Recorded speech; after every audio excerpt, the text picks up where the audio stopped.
Hi guys, we're moving into lesson 28, understanding halves, thirds, and fourths in shapes, also known as MAFS.G.1.3.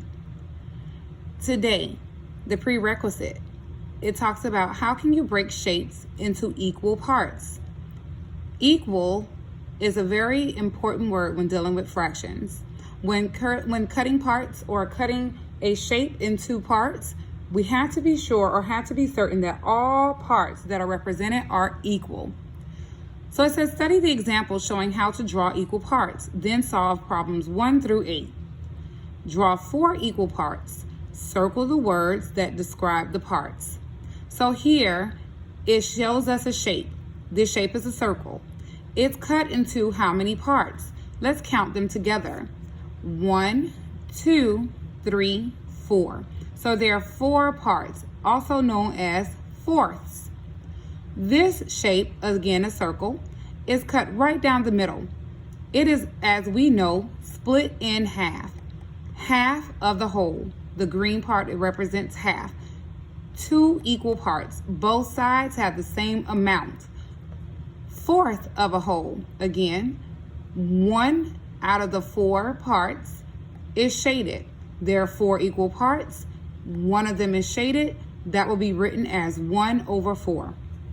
So it says here, number 1, draw 2 equal parts. Circle the word that represents the parts.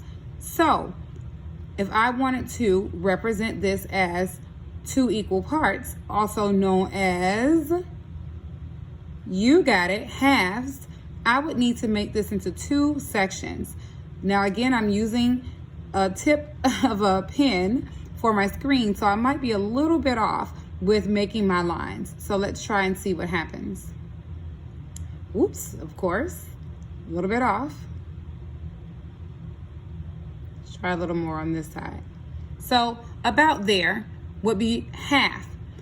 As I stated on a previous video, half does not always have to be represented going vertically. It can also be represented going across horizontally as well. But in this instance, we're going to leave him as half as represented here. And it's 2 equal or about 2 equal parts, and we're going to circle halves.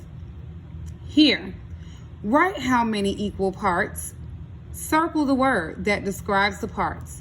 So let's count our parts. 1, 2, 3, 4. So that will be represented by fourths. And we would write here 4 equal parts. Number 3, write how many equal parts. Circle the word that describes the parts. I'm going to leave number 3 for you. Let's pay attention to how many parts is represented.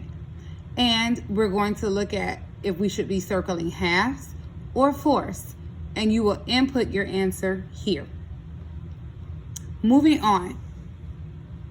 Number 4, draw 2 equal parts and circle the word that describes the parts. So here, again with my pen being a little sensitive, 2 equal parts. This time I will go horizontally, a little bit off again. It's about equal. So 2 equal parts. If it is 2 equal parts, it is known as, you got it, halves. Draw 4 equal parts and circle the word that describes the parts. Well, we kind of hear the answer in what it's asking us to draw. 4 equal parts, fourths. It's pen today, I tell you. It's not so precise.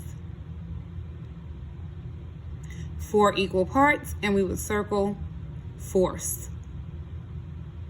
The next 2, I'm going to leave for you.